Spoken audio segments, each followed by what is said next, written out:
I'd like to call the April 17th, 2019 board meeting to order and remind everyone to please use your microphones while speaking and turn them off when finished. Thank you. Commissioners present are Commissioner Sanders, Commissioner Schmidt, Commissioner Duggan, Commissioner Doan, and myself, Commissioner Bagnall. Let's turn now to reports by the Chief Executive Officer and management staff. Good evening, President Bagnall, members of the board. We will kick it off the way we always do with Safety Minute. And the Safety Minute this evening is going to be presented by Pete Boone, the district's Operations Division Manager. Take it away, Pete. Good evening. So tonight we're going to be talking about distracted driving.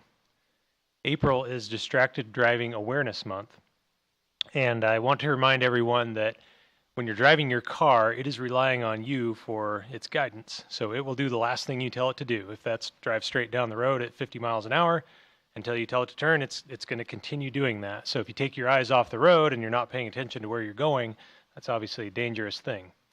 When you're going that 50 miles an hour, you can go 400 feet in 5 seconds. So that's, if you think about picking up your phone to look at something and then look back at the road, you've traveled a considerable distance down the road. And of course, beyond just phones, there's all kinds of potential ways that we can be distracted when we're behind the wheel. So we've all seen people like this, right? He's clearly not focusing on the task of operating his vehicle, and his mind is not where it should be. Now, some people you'll see even prepare for work while they're behind the wheel, another dangerous thing that takes your focus off of the road. And even worse, they can read, they can do all kinds of different things that are going to distract them from operating that vehicle.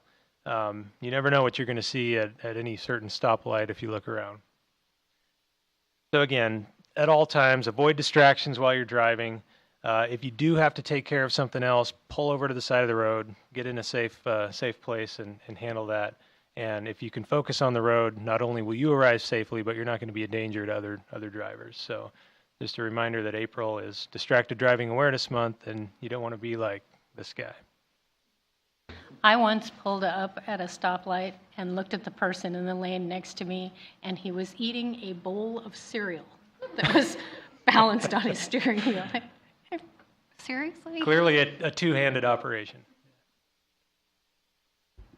Great. Thank you, Pete. That was awesome. No animals were harmed during the course of creating those photographs, just to be clear. A couple of other updates, not nearly as entertaining.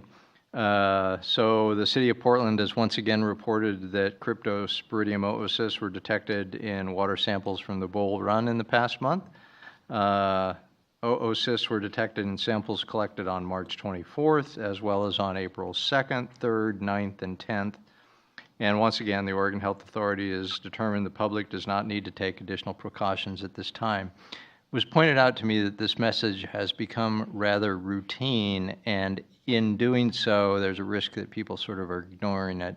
So next month during my announcements, I'll spend a few minutes really talking about the significance of this and what it really means to our members of the TVWD community. So again, we think it's important, and we're going to continue to provide those updates. But you're not going to go with like an oocyst costume. I'm sorry? No. Water supply. So as you no doubt noticed, it's rained quite a bit over the last few weeks. And to the point that there's been some challenges with lowland flooding in various portions of the Willamette Basin. But the good news is that it's actually really made a significant improvement in the water supply availability across the state. As of last week, statewide precipitation for the water year since October 1st of 2018 is essentially normal, 96+% of normal. In addition, the Bull Run reservoirs are completely full. Scoggins Reservoir is now 96% full, which is normal for this time of year. And the Barney Reservoir has recovered nicely and is about 84% full. So overall, it's great news, and the even better news is that we don't anticipate any problems in meeting water demands this summer. Yesterday was an interesting event. The Emergency Planning Committee of the Regional Water Providers Consortium conducted a tabletop exercise that they called the Bloom Doom. I thought that was a fascinating title, but the exercise included staff from the consortium's 22 water provider members, as well as the Oregon Health Authority, regional county emergency management staff, and public health staff. And it was a training scenario basically looking at an extreme algae bloom that would generate cyanotoxins. It included high temperatures, high nutrient loadings, and bloom conditions in multiple regional water supply sources. The really good news is that the teams that were responding or participating in the tabletop exercise identified strategies that made use of other regional supplies that hadn't been contaminated to be able to move water around the region to solve this problem. So to me, it was very encouraging. It essentially gave the staff an opportunity to anticipate what might be involved in a cyanotoxin response event, as well as activating the regional curtailment and communication coordination plan. So it was a pretty worst case scenario in terms of having multiple sources with this kind of contamination, but again, gave a great training opportunity, and I think it really illustrates the value that we derive in terms of being a participant and partner in the regional coordination and work that's being done by the Regional Water Providers Consortium. So, last item is basically an introduction to the department report this evening. In March, the TVWD operations crews took on a really challenging assignment to repair 2 valves on a portion of the Washington County supply line. It's obviously a critical supply line from Portland into TVWD's supply system, and the work required very careful planning, coordination, working with the city of Tualatin, and making sure that we could be successful without a failure during the course of this repair. And so Pete and his teams did just an awesome job of making that happen, and I wanted them to come in this evening and be able to provide a summary of that work as well as illustrate just how well everybody worked together. Take it away, Pete. Thank you, Mark. I love to talk about our operators here and the great work that they do every day, but this particular operation, actually there was 2 of them, is especially interesting. So the Washington County supply line, it's our main conduit from the Portland Water Bureau, is placed into service in the 1980s, and that's a direct connection to Portland's Powell Butte reservoirs. So that serves Metzger, the city of Tualatin, and our Wolf Creek, our main service area, and Raleigh and some others. It starts at Powell Butte as a 66-inch diameter pipe, and as it turns south towards Tualatin and Metzger, it narrows down to a 48-inch diameter and then continues on to the west. The material is called concrete cylinder, so it's a fairly thin diameter or a thin thickness of metal as the pipe, but then that's wrapped with steel bars in a spiral configuration, and that provides its strength and its resistance to the water pressure. It's a great pipe material. So we have concrete cylinder. It's usually in the larger diameters, but we've got it all over our district. It's very resistant to corrosion. It's all encased in cement mortar, both inside and out, and it's been a really good product. And as I mentioned, you know, it's one of our main supplies coming into the district, but it's really key here. It's the only source of supply to the city of Tualatin.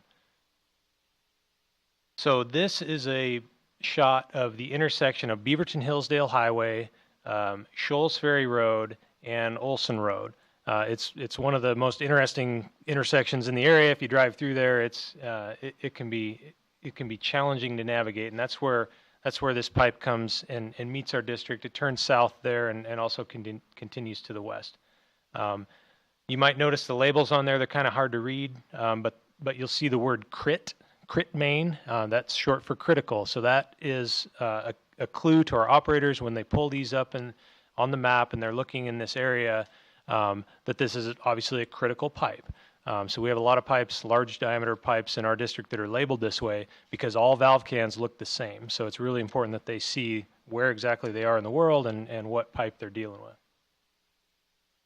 So here's another view of the map, and on the bottom there you'll see a profile, and that's like if you were to drive down Olson Road following this pipe, you go up and you go down. And if you can imagine a pipe full of water, it's, you know, as air has to get pushed out of that pipe the very first time you're filling it up, or if you have to drain it down for something, you have to push air out of the pipe, but you also have to let air back into the pipe. So at every high point, we have what's called an air relief valve. It's actually a combination. It'll allow air to escape the pipe or allow air to come into the pipe. And at the low points, we have blow-offs, and those allow us to drain the pipe or flush it off.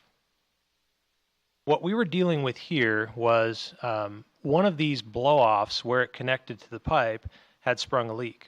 And it was leaking very slowly, but it was leaking, and it was clearly something that had to be dealt with. And what we discovered was, and you can see it in this photo, you're looking at a round metal flange there. That's what's called a manway or a personway. And you can remove that from the top of the pipe and make entry into it if you ever had to go inside. And at the top of every one of these, we have a 2-inch diameter pipe coming out that is that air relief valve. And there's a critical component in that piece where it comes off of the manway that was galvanized steel. And galvanized steel, we've discovered over the years, does not fare well in these conditions and is subject to corrosion, and that's exactly what we had here. There's part of the galvanized components that were installed here in the 80s. This is the one that was leaking, so there's water in that vault, and you could actually hear it because it was coming out under high pressure. So we talked about how critical this pipe is in the region. It's our main supply to Metzger, but we also have other ways to get water into Metzger. So we were able to take this line out of service and continue to bring in all the supply we needed to Metzger. But Tualatin doesn't have that luxury. So we had to coordinate very closely with them. As part of the agreement for this, the Tualatin Valley Water District is responsible for operating and maintaining this pipe. So the repairs were our responsibility. But obviously, we had to make sure that we could do that in a way that worked well with Tualatin. The duration of this shutdown was very important to them because they were, without a backup supply, they would be relying on their stored water. They actually have customers that take their service directly from this supply line because they rely on the higher pressure. And some of our operators got really creative and figured out ways that we could actually, with this line out of service, we could actually send water from our distribution system in Metzger onto the city of Tualatin. This whole operation, the planning of it looked just like this. So this happened to be a session that we had with the city of Tualatin down at their operations facility, but it is water operators in a room with maps, with whiteboards, and probably in this picture here, I bet you have 250 combined years of operational experience. And you put these people together and you give them the objective, and it's amazing to watch the plans that they come up with. So this is how we figured out how to feed Tualatin with a backup supply from Metzger. This is how we worked our way through the whole process of how we were going to execute this plan. And I just got to give the guys so much credit for everything they did in this whole process of figuring it out. Through the planning phase, we decided to break this into actually 2 separate operations. We wanted to determine whether or not we could get these valves, these 48-inch diameter valves, to close off and seal the water effectively on our first try. And when you think about the duration of this operation and how critical it was to the city of Tualatin, we wanted to know that when we turned those valves, they were going to be hard off and that we would be able to begin draining that pipe to do the work that we did. So we did that as a first phase. Let's go out, let's test our ability to close this off. And then also at the same time, we tested our ability to backfeed Tualatin. 2 of those things had never been done before. And so by doing that as a first phase, we were able to confirm that and really solidify the timeline of when we did the true operation of how long that was going to take us. So I'm not going to give you time to try to read all this, but it's just an example of this was our playbook. And this was the first 3 pages of 4 of the step-by-step operation, how it was going to be executed, who was going to do what, in what order, and how all that was going to be communicated. We ran this through the incident command system, so we had an incident commander, we had operational chiefs, planning chiefs, in the same way that we would run an emergency operation, but we've been using that model for day-to-day operations as well.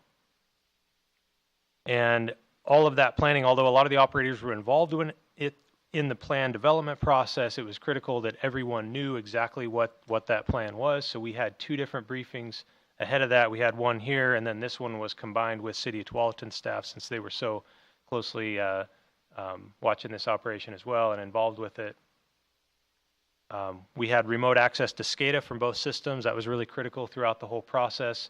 And actually, Tualatin had some of their operators embedded with ours, with the SCADA system side by side while we were doing that backfeed operation. We were able to monitor that, and so it was very successful, and everything worked out really well. This picture was taken at about 8 in the morning on the day that we did the real shutdown to do the repair. The crews reported here at 2:30 in the morning because we started the shutdown at 4 a.m. We did that. We were confident in our ability to shut it down. We were fairly confident in the time that it was going to take to drain the pipe and allow us to do the work. But we wanted to start really early so that if things didn't go as planned, we had the rest of the daylight hours to recover. So we took advantage of this opportunity to actually look inside the pipe. We're using some technology here. It's a remote operated camera, and you see Tara there viewing the screen. It's also recording the video and the still images, but we wanted to look inside, see what the inside of this pipe looks like. I mean, that's a rare opportunity to see the inside of a water line, especially one this size. And so that's going to be really important as we get closer to bringing the Willamette supply online, knowing what the conditions are inside our distribution system, and how that might interact with a new source of supply. And then just doing the work safely requires a lot of the equipment that you see in this picture. So we've got fall protection equipment. Everyone's wearing headlamps because we started this work in the dark. And if you remember this photo, so this was the air relief valve that was actually leaking, and you can see the condition that it was in there after we removed it. So clearly a good thing to get replaced in the system. And you might have seen this in the Budget Committee workshop. So this is another view of that galvanized piece that had actually failed and had sprung a leak there. So good to get that replaced with a better material. One of the finished ARVs in its final form. And that was the 48-inch operation. So we were done. We had that pipe back online with the repairs made at about 10:30 in the morning on the day that we did that. So right on schedule, what we expected, and so that was great. So any questions on that before we talk about a different one? It's really impressive. Yeah, it's fun to watch. So back to that same intersection, but now we're going to go west, and we're going to go west into our main service area, what we call Wolf Creek. Here. So just to the left side of the screen there, this is the main metering facility for the Washington County supply line. So there's a vault there, and there's the 54-inch pipe comes into that vault, next down to a 42-inch diameter. There's a valve in there, and that's where the meter, or all of our water that comes into the service area gets metered there. That facility was remodeled a couple years ago when we made accommodations for our emergency pumping system that can serve Tualatin and Metzger, and at that time they added a 24-inch meter in the vault as well. So here's a view inside. This is all new equipment since 2015. We've got the 24-inch meter that works pretty well most of the time. Although in high flows, that creates enough head loss that we've kind of found the upper limit of how much water we can take. And we're actually working with Portland right now to replace what we call the big meter. And that was the historic meter that has always been in this facility, and it actually runs under this grating that you see. It's an insertion meter that goes into the pipe, measures the velocity as it's going by. So that meter has had some basically technical failures, and we've been working with Portland to replace that. In order to do that, we had to replace the valve that's on top of the pipe that the meter is inserted through.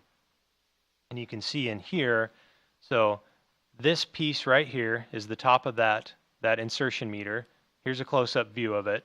And if you match up this square plate, you can see it on the end of what's called an insertion mag meter. So this is the piece that had failed. We had to get that out of there. But also, if you look, it gets inserted through a ball valve, which had also been corroded, and the city of Portland was interested in replacing that. So very similar to the first operation that we did, we had to shut down and partially drain the pipe in order to take that valve off the top. So another shutdown was planned and executed, although this one only involved our distribution system, and we have many ways to get water into our system. So the criticality of this operation was less, although it was anytime you're working on a major source of supply, it's a big deal. So this is the new valve that was installed there. Portland, when the new meter arrives, Portland will be able to just open that valve, insert the new meter through that, and away we go. So that was the second of our major operations here in the last few weeks. So really the key to success for us is to plan these things as well as we can, try to identify all the possible risks, all the different things that could potentially go wrong, and have a plan for each one of those to the extent that's feasible. As I mentioned, this was all about the operators and their experience and the things that they've learned in their time here and in dealing with complex issues, and that's what really made this successful. Everyone has something to contribute to these processes. This is not someone goes and comes up with a plan and hands out the recipe and everybody goes and does their task. So really getting folks involved in this planning process in a collaborative way is what has made these successful, as well as coordinating with our partners, in this case, City of Tualatin and City of Portland. But of course, as we become the managing agency of the Willamette supply and deal with even more big pipes, that's really going to be the key to success in those scenarios as well. Any questions?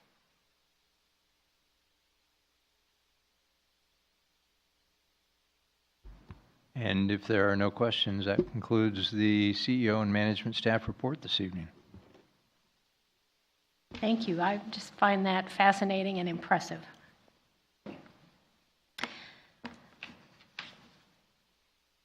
Next, we will turn to Commissioner communications and reports of meetings attended. Commissioner Doan, would you like to start? Sure. There's tonight's meeting. Last Friday, attended the Joint Water Commission and the Barney Joint Operating Commission meeting where we discussed, among other things, the supply situation. We had a series of meetings with potential CEO candidates. We had a work session on the 1st, and then I attended the Lowell Business Association meeting on the 11th. I think that's it. Thank you. Moving to Commissioner Duggan. On March 25th, I attended our CEO candidate reception and meet and greet. On the 26th, we had the all-day session where we interviewed all the candidates. On the 28th, I attended our budget workshop meeting. On the 2nd, we had our board work session where we got our calendar synced and found out about the CAS project update. On the 3rd of April, we had our board executive session where we discussed the CEO recruitment. On the 16th, yesterday, the Finance Committee met with staff to evaluate proposals for audit services, and then tonight's executive and regular meeting. That's all I have for the last month. That's a lot. And moving to Commissioner Schmidt. All of those plus a meeting with Mark to discuss tonight's agenda. And Commissioner Sanders. And likewise, so March 25th, the CEO meet and greet. March 26th, the CEO interviews.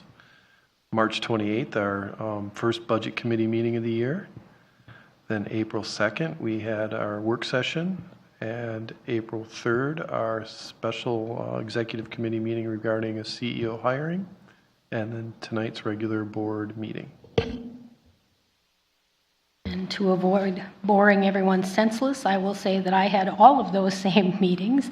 And in addition to that, I too went to the CEO meeting for agenda setting on the 9th, the JWC meeting on the 12th, the audit proposal review on the 16th, and of course tonight's meeting. Do we have any topics to be raised by commissioners? Hearing none, do we have any public comment? Public comment time is set aside for persons wishing to address the board on items on the consent agenda and matters not on the agenda. Additional public comment will also be invited on every agenda item as they are presented. Do we have any comments? Seeing none, I will move to, tonight we have 2 public hearings. The first one, item A, is to consider the following actions related to authorizing the issuance of water revenue bonds, approving a motion to be read by title only, Ordinance 01-19, conducting a public hearing, adopting Ordinance 01-19. And what we'll do is first we'll hear the staff report from our CFO, Paul Matthews, and then the board will consider reading the draft ordinance by title only. Next, I'll open the public hearing, and anyone who wishes to offer testimony in support or opposition to this item will be given 5 minutes, unless an extension is granted by the board. Should 3 or more people testify on the same topic, each person will be limited to 3 minutes, and following the public testimony, I will close the hearing, and the board will consider action on the item. So moving to the staff report. Good evening, President Bagnall, Commissioners. Well, tonight is the final reading of Ordinance 0119, an ordinance that provides us the ability and the authority to enter into the low-interest loan that we recently were selected with the Water Infrastructure Finance and Innovation Act, the WIFI loan. This is a necessary step in order to approve that loan. It also authorizes the district to issue revenue bonds to fund the Willamette water supply program and other capital needs of the district. This is our second reading. The first reading occurred at your regular meeting on March 20th. With that, we received no public comment since the first reading. There's been no public comment provided to the district staff or to the board. So our recommendation for tonight is to adopt Ordinance 0119, an ordinance authorizing Tualatin Valley Water District to issue water revenue bonds. And with that, we ask that you approve by motion to read by title only, Ordinance number 0119, and conduct a public hearing and adopt the ordinance. With that, I can answer any questions you might have. Does anyone have questions for Mr. Matthews? Hearing none, do I have a motion and a second to read by title only the draft ordinance authorizing the issuance of water revenue bonds? So moved. Second. It's been moved and seconded. All those in favor signify by saying aye. Aye. Aye. Any opposed? The motion passes. I'd like to invite staff to read the ordinance title into the record.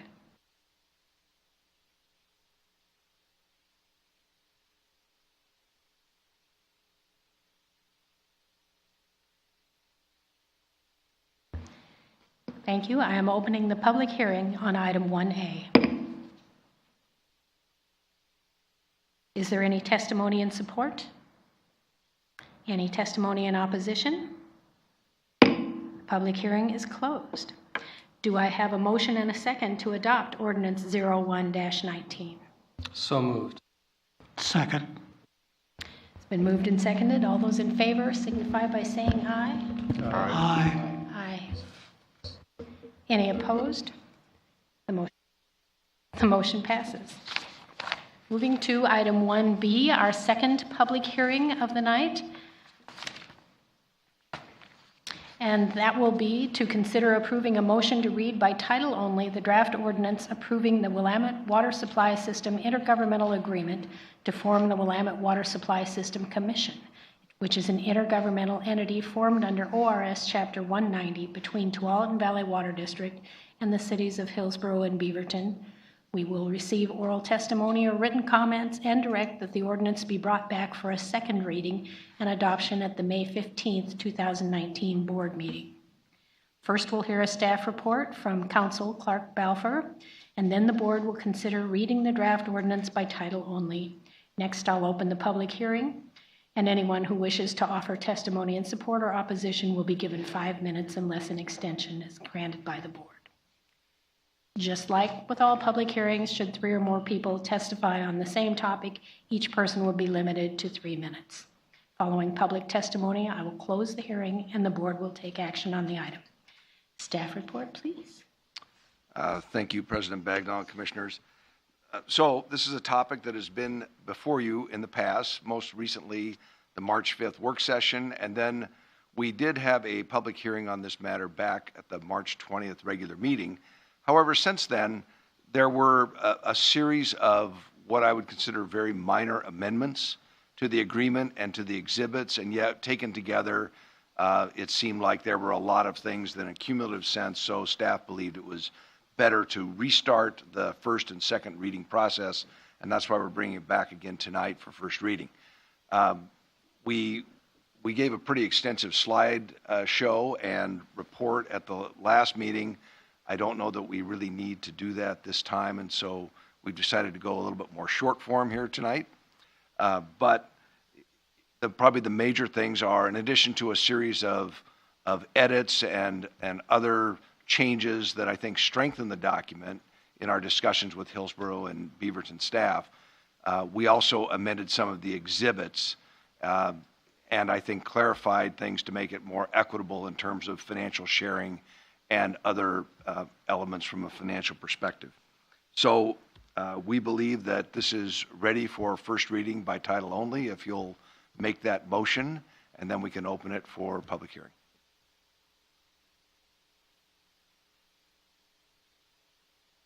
Thank you, Mr. Balfour. Do I have a motion and a second to read by title only the draft ordinance approving the Willamette Water Supply System Intergovernmental Agreement to form the Willamette Water Supply System Commission, an intergovernmental entity formed under ORS Chapter 190 between Tualatin Valley Water District and the cities of Hillsboro and Beaverton, receive oral testimony or written comments, and direct that the ordinance be brought back for a second reading and adoption at the May 15th, 2009 board meeting? I so move. I'll second. All those in favor signify by saying aye. Aye. Aye. Any opposed? The motion passes. I'd like to invite staff to read the ordinance title into the record. Ordinance number 02-19, an ordinance approving an intergovernmental agreement to form the Willamette Water Supply Commission, an intergovernmental entity formed under ORS Chapter 190 between Tualatin Valley Water District and the cities of Hillsboro and Beaverton.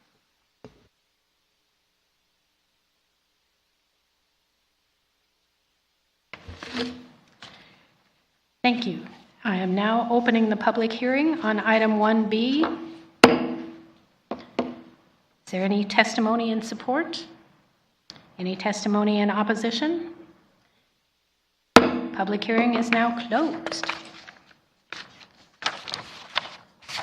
Do I have a motion to direct staff to bring back the ordinance for a second reading and adoption at the May 15th, 2019 board meeting? I move. I'll second. Thank you. All those in favor signify by saying aye. Aye. Any opposed? The motion passes. And moving swiftly along to the consent agenda items are considered to be routine and may be enacted in one motion without separate discussion.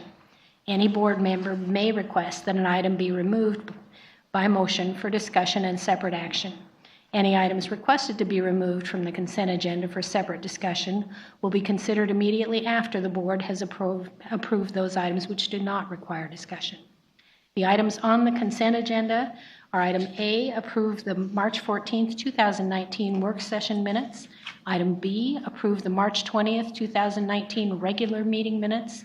Item C, approve the April 2nd, 2019 work session minutes. And item D, approve the April 3rd, 2019 special meeting minutes. And lastly, item E, adopt Resolution 1019, a resolution approving and ratifying a settlement agreement with Gregory Toy for acquisition of real property in fee simple 15236 tax lot 200 for the Willamette Water Supply System. Do I have a motion and a second to approve the consent agenda as presented? So move. I'll second. Thank you. All those in favor signify by saying aye. Aye. Aye. Any opposed? The motion passes. Moving to the business agenda. Item 3A, consider adopting Resolution 11-19, a resolution approving an intergovernmental agreement between the City of Wilsonville, Tualatin Valley Water District, and the City of Hillsboro for joint design and construction of the Garden Acres Road and Project PLM 1.2 Garden Acres to Southwest 124th Avenue Pipeline Projects. And I understand we have a staff report from Dave Kraska. Thank you, President Bagnall, Commissioners. So I don't have a PowerPoint presentation for you tonight. Shock. We'll get by. So in your packet, there's a staff report that has a useful graphic associated with it that shows the general location of this project. It's what we call our PLM 1.2 project, which is our northernmost pipeline in the city of Wilsonville. So it's part of our raw water conveyance from the river to the water treatment plant. It's our 66-inch pipe. It's about 3,500 feet of it. And it coincides with the city of Wilsonville's Garden Acres Road project. Initially, we thought we were going to be able to get this project done prior to the Wilsonville project, but Wilsonville moved their schedule, and so the schedules coincided. And as such, we needed to coordinate our project with them, much like we've coordinated a lot of projects with Washington County, that as Washington County is building a road, we build our pipeline along with it, therefore impacting the public only once. It makes a lot of sense. And this also goes along with the ground lease that was sized with the city of Wilsonville. And the ground lease sets a lot of stipulations that we have to abide by, including creating this IGA for performing this work. So over the last number of months, there was a lot of coordination and negotiation with the city of Wilsonville to come to the details of this IGA that are attached to the staff report and attached to your packet there. And that we think we're pretty happy with, and we're ready to move forward. There are a number of benefits that we realize from this IGA, starting off with having the activity coordinated. That provides some addressing of some of the risks associated with this work. It addresses our schedule concerns, and it also affords us to get the project done on time. There's a number of utilities that are going to have to be moved for our project. The alignment of our pipeline actually goes along where current power poles are located. And it's Wilsonville's, and so it's going to be future roadway right-of-way where our pipeline is located. And so that's going to be Wilsonville's job to move all of the utilities, including the power poles, for this construction. And one of the other benefits that we get from this project is that we're able to construct our pipeline at a somewhat shallower depth. Through most of Wilsonville, and frankly through most of the alignment of our pipeline, we have to construct it fairly deep because we occupy a lot of space and we want to afford room for future utilities to go over the top of our pipeline.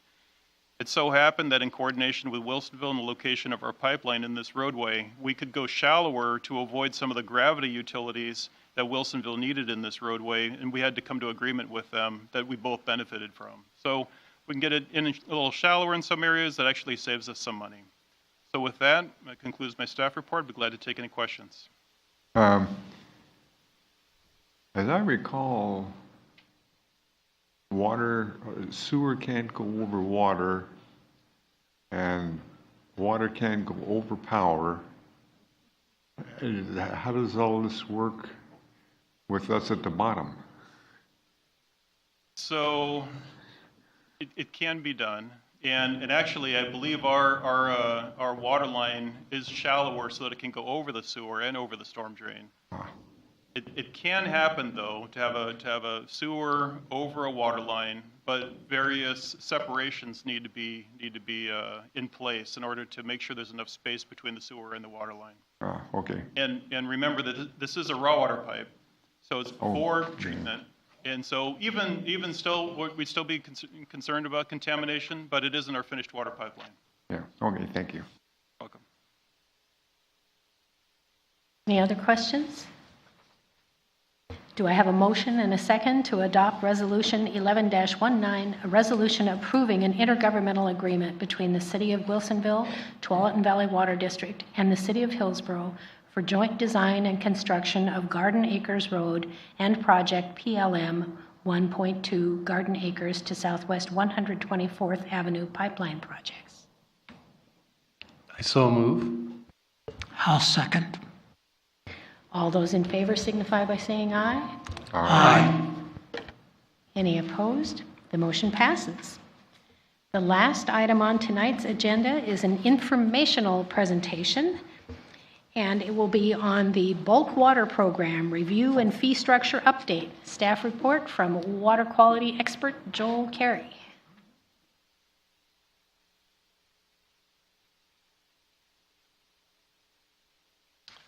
Good evening, President Bagnall, members of the board. Tonight's informational update is again about the bulk water program. This may be familiar to some of you. Some of you may be somewhat of a new topic, so I'm going to do my best to kind of go through a quick review of it. Then we're going to talk about some of the things that are being discussed at TVWD. And I should remind you, this was in front of the board about 3 years ago, so I felt like it was time to have another review of this exciting and thrilling topic of bulk water. Briefly for tonight's agenda, we'll just do a quick overview of the actual program. We have a survey that we did around the region. We're going to highlight some of the results of that survey, some of the goals that have been laid out, including the goals that you, the board, presented to us 3 years ago, pros and cons of the two different types of things we do within the program, and some of the proposed objectives for our program that we'd like to propose to you in the near future, and a timeline when what that's going to look like. So briefly, there's two buckets to our program, as you might be aware. This is how we define the program. There's bulk water on one side, true bulk water, and then there's hydrant meter water. So within our bulk water program, we have access for those folks that hold a permit with 33 different hydrants around the system. As you'll note in the picture up there, we call those the green cap hydrants. We have 33 of those around the district. They are specifically painted that way so everyone knows which hydrants to access. In 2018, during the height of our program, we had 91 permits active through the system. So that meant there was 91 individual vehicles, trucks, bulk water users roaming around the district at various times accessing water. Permit terms are 3, 6, and 12 months. That's been pretty consistent for a while. That gives folks some flexibility with how they'd like to use that permit for either long-term jobs or short-term jobs. One thing we've recently done, by recently being in the past couple of years, we do require inspections now, appointments for those inspections. We make folks basically do that beforehand. I think that was really a way that we could help reduce some of the burden of having unexpected visitors show up. And also gives us the chance to really take a look at what their vehicle looks like beforehand. We do a quarterly load count reporting. As you may recall, we actually require those folks to tally up the amount of loads they get and report them quarterly. It's a bit of a unique way that we do it, which was highlighted in some of the survey results that we took. And then we invoice that load sum each quarter. So within the hydrant meter side, we currently have 13 hydrant meters available for use. They range in size from 1 to 3 inches, depending on the user's needs. One thing we've also done recently is we only have 3-month permits now with ability to extend for another 3 months for a total of 6.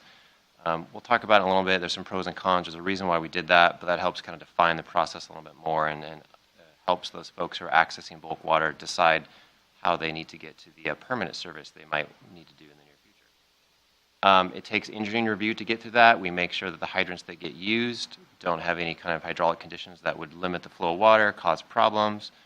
We do allow the contractor to deploy that hydrant meter once they've come in here to pick it up and pay their deposit. And then we invoice at the end of that term. We take the usage out of the deposit amount. So typically, if people don't use the full amount of their deposit in water, they get something in return for that after their deposit. So in the survey we did, we selected 10 Northwest utilities to look at.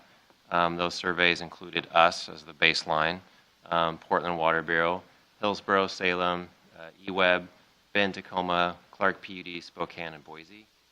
So So within the results down there, those are some of the highlights. There was a lot more information that we gathered, including cost, but we just wanted to make sure we highlighted the few things that we thought were notable about that. And the names have been kept private to protect the innocent in the results here. So of all those up there noted, only 3 offer true bulk water, including TVWD. One of those particular users no longer offers that service for some of the complications they felt like it provided. All provide hydrant meters. You'll note the range there between 12 to 85. That's quite a spread. That spread is indicative of if folks have options for access to water. On the low end there, that 12 is for another agency that does provide bulk water access, so they're able to get away with less meters. On the far end there, the 85, that's for an agency that has a fairly large service area. So 6 of 9 allow contractor to install, meaning that when they pick up their meter, they're allowed to take it off and go install it themselves. There are some differences the way folks do that, but again, most allow the contractor to do that installation. And 2 have bulk water filling stations. On a side note, one of them happens to still be coin operated, if you can believe that, and the other one is actually a card access system, so carry some coins with you, yes, for your bulk water access. That's a topic we've visited with you in the past. We are not making any intention to pursue that, but it was, again, an interesting note about how some folks still do it. So, as you'll recall, back in 2016, some of the board-supported goals that we reiterated with you were that, first and foremost, public health and water quality protection are paramount within this program. We try hard to make sure that those folks that access the water are keeping that in mind and using all the safety measures. Positive public reception, meaning the way that those folks access it. One of the reasons that it came to the board 3 years ago was because of a customer comment about leaking water. Again, we take that seriously. We have done additional enforcement and, lack of a better term, patrolling. A lot of our staff, including our operations staff, are more aware now what the program looks like. So we've tried to increase that level of enforcement in the field to make people aware that this is really truly a program you need to follow the rules for all those reasons. And fiscal responsibility. Obviously, that's one of the goals that we want to achieve, and we're going to continue to work through as we go through this process again. And additional goals, asset management is a big one. Our hydrants themselves are assets. We like to make sure those get maintained. They do get used to this process. That obviously includes the meters as well, because that is another asset that we have to purchase. Last, contractor responsiveness. I wanted to highlight that just simply because it is our job to respond to the contracting community and provide this access to the water. It's an important tool they need. They are our partners a lot in developing the system through new developments. So we try and be responsive where we can to those folks. Get to the final goal. So, briefly, I just wanted to highlight, and this is something we're doing internally with the pros and cons of our hydrant permits. So some of the pros are it's efficient access, it's flexible. What does that mean? Well, there's 33 of those around the district. It gives people the ability to access water fairly quickly. And as they're moving around the district, there's usually a hydrant within 1 to 2 miles of their project. That reduces some of the traffic time on the roads when they're trying to get access to this water. There are some benefits for those folks. Some of our partnership agencies heavily utilize this program, one of those being Clean Water Services, for their service trucks that move around and do cleaning of the stormwater mains through that process. So again, that's a big benefit. It accommodates small users. We do hear from a lot of folks still that they like our program. They reference other folks around the region that bulk water side of it's not as flexible. So that gives some of the smaller folks out there working the ability to quickly fill up a small tank. They may pressure wash things. And last, the air gap. For a quick reminder, I didn't put a picture up here, but the air gap is the portion of the pipe that comes out on the side of the truck once they hook up to their piping connection to the hydrant. That pipe comes up to the top. There has to be a physical separation when that water comes out and discharges into the receiving vessel. Technical engineering standard for that. That's why we do the inspections. In our world, that's considered the highest degree of protection. However, when we go to the con side, as you'll note, it is one of the things that you can modify, which is why we do significant enforcement. And other cons could be considered somewhat of a lack of accuracy. Obviously, the bulk water side of it, people are required to do load counts. We hope that they do every single load. We try diligently to make sure they remember that. So, sometimes I'm sure some folks forget. We'll just put it that way. And hydrant maintenance as well. Some of the more heavily used hydrants, we do see additional maintenance on from our staff that have to replace some of the inside. Permit visibility. Sometimes it's not as obvious for those trucks out there. We have something new where we have placards that they're supposed to put on their dash. It's much larger. It's more noticeable. It's green to match the hydrants. Staff are supposed to look for those, but it's probably less visible to the public what that's about. And then the load counts do take a fair portion of staff time. One other thing to note is we did create a project code for our staff. So over the last year, we've actually been tracking that a lot closer. We see such a huge seasonal spike in this program with what our staff do that it ends up being about 0.5 FTEs during the height, which is usually in August. It does take time. Hydrant meters. So some of the pros of hydrant meters, obviously they're accurate. Obviously all water is being metered at that point, every gallon. Public perception and secure access for water quality protection. The cons at times can be increased administrative burden and meter assembly maintenance. Those two kind of go hand in hand. A lot more meters means a lot more staff time actually doing maintenance on those, testing those, just wear and tear in general, and still doing some of the additional administrative work inside with tracking the load counts. So one other thing I did want to point out is one of the big cons of the hydrant meters that our group is seeing is that it can delay service installs. I mentioned that previously. Oftentimes we find folks who utilize these meters tend to forget that they still have to go get permanent service installations completed. That can kind of delay that process a bit. We work really closely with engineering folks, inspection staff to make sure that we are pushing them towards their service installs, getting their SDCs put in place, and getting those meters. And overall, there are some higher capital costs with this program, with the hydrant meter side of the program. Just, again, that particular 3-inch RP hydrant meter right there is close to $4,000. So not entirely cheap. So we try and make sure that if we are purchasing these, we want to maintain. So briefly, some of the proposed objectives for the program revisions that our team is looking at, and we have assembled a team of internal stakeholders that includes folks from engineering, our water resources team, finance and accounting, field customer service. We've again assembled this group of stakeholders to really look at the program from every single aspect and every angle. In the 3 different categories that we're trying to define, program-wide, we want to capture the true cost of the program. For example, staff time. That's definitely something that we know that we're going to take a hard look at, and we want to make sure we propose some more accurate costs that reflect how much time it actually takes for staff across the district to issue these permits and follow up with them and close them out. Within the hydrant permit side, we are evaluating our load count options. One particular option that we are exploring is a more tiered rate structure that wouldn't include load counts.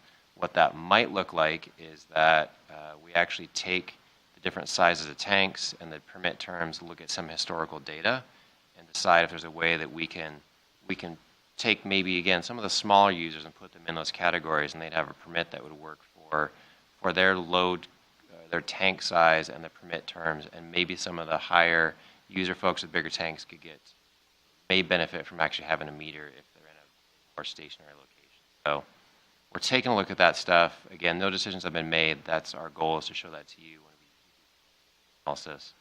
The CCF, the rate, that's something that we're exploring as well, whether or not that makes sense to keep it at the current rate. All things being explored. Last in that bucket there is we really want to make sure that there are commensurate fines for illegal access. Over the last couple of years, we've tried diligently to do better enforcement of it. Again, across the district with all our staff in the field, they've been awesome at actually going out there and taking pictures or seeing stuff that looks suspicious. In fact, we even have customers who've actually been awesome for us. So they've taken pictures from their second-story bedroom window and sent it to us and said, "Does this look suspicious?" So, yes. So that we generally try our hardest to make sure we really reward those people and say thank you so much for being an excellent customer, and and highlighting the fact that this is first and foremost about protecting public health as well. Within the hydrant meter section, we really want to make sure we have the correct number and size of meters, so that's where this comes into play. You know, do we have the right balance within these two buckets of the program?